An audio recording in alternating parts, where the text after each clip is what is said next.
มีตังค์40แต่ค่ามาซื้อของอร่อยสิก่อนแม่นไอติมไหมนะเลยยังอยู่เลยอ่ะยังมีอีกไปของอร่อยนั่นคือของอะไร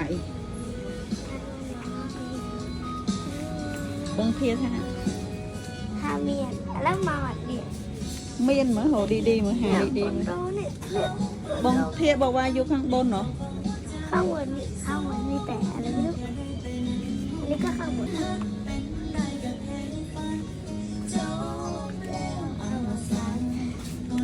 ตัวหอข้างนู้นหนูฟังหนูไปเลย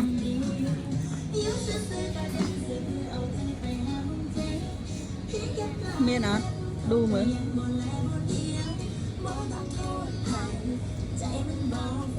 ดูแล้วมีไหมอ่ะ